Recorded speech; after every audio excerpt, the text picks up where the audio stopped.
The newly released Pikmin 4 demo shocked and delighted me from the word go. Despite a very linear and slow tutorial, this playable sample of Pikmin 4 opens up to become an incredible taste of the full game. This isn't a specially crafted section designed just for pre-release. This is, full stop, the first 2 hours of Pikmin 4, or really however long you want to extend it, since the demo ends the day you collect 1500 Sparklium. One thing's for sure, I didn't expect to take my first steps in Pikmin 4 as Captain Olimar. Well, technically they were the steps of his canine companion, exploring inside the house of all places. Here, learning how to ride and command the pup, plus calling and organizing Pikmin. Some major questions are answered almost instantly. It seems Olimar met the dog after crashing the dolphin again. Now, I'm not sure if this is following the events of Pikmin 1, or if this is some sort of split timeline. But at least we now know that the fuzzy figure is almost certainly him. And later, when we meet the Rescue Corps, we learn of a much further extended Pikmin universe filled with many never previously mentioned planets. It seemed that every castaway I picked up had a different place they called home. Putting aside the hype of finally playing Pikmin 4 after a decade-long wait,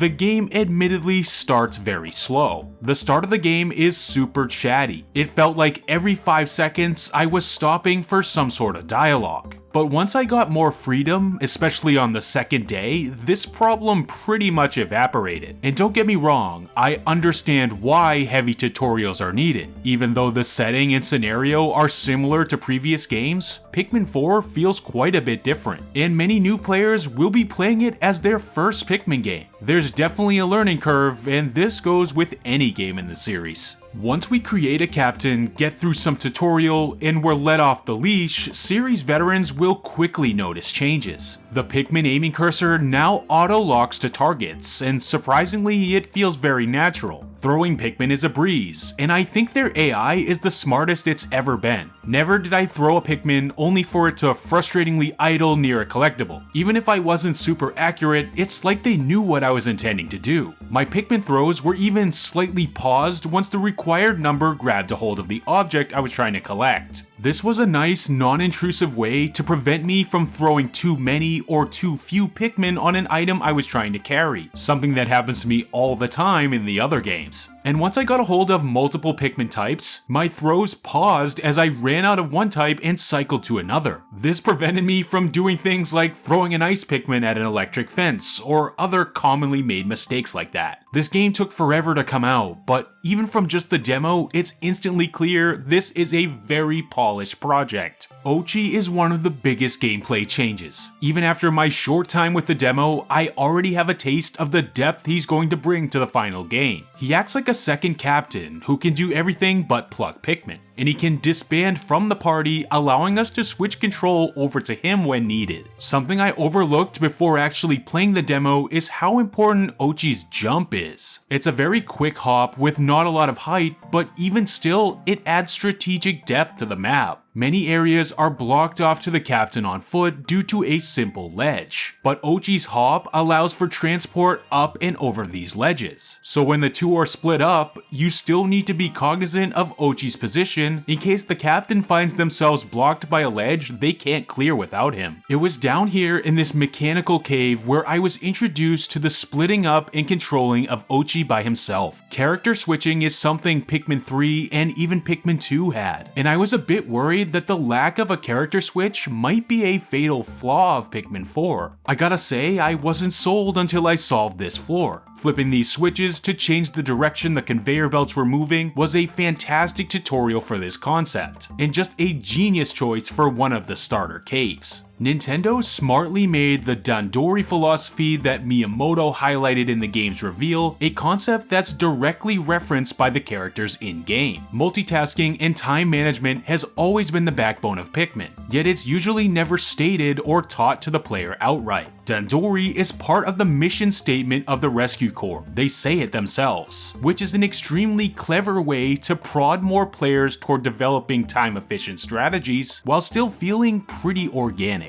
Even though the game is chatty, Pikmin 4's writing is absolutely fantastic so far, right on brand with the rest of the series. I've realized that their writing is one of the biggest things that's endeared me to the Pikmin games over the years. From Olimar's log in Pikmin 1, Pikmin 2's Piklopedia blurbs complete with Louie's food-related quips, and the entirety of Pikmin 3's dialogue, reading through this stuff is so charming and helps to build a more vibrant world so effectively, and more often than not, it's laugh out loud funny. Pikmin 4 continues this trend with quick, smart dialogue exchanged between several unique characters, and I'm sure I haven't met them all yet. Having my own custom avatar, and for the first time in the series, dialogue choices, Pikmin 4 really brings you as the player more deeply into the game's narrative. Once we hit the starting area, the sun-soaked Terrace, this becomes much less of a point-and-click linear tutorial and opens up to become one of the most deep and interesting demos Nintendo has ever put out. As long as you don't get that 1500 Sparklium, the demo won't end, allowing for unlimited exploration of the Terrace. And if you're good enough, you can 100% complete this area, which I honestly might restart my file and do during the next few weeks' wait. This area is really big,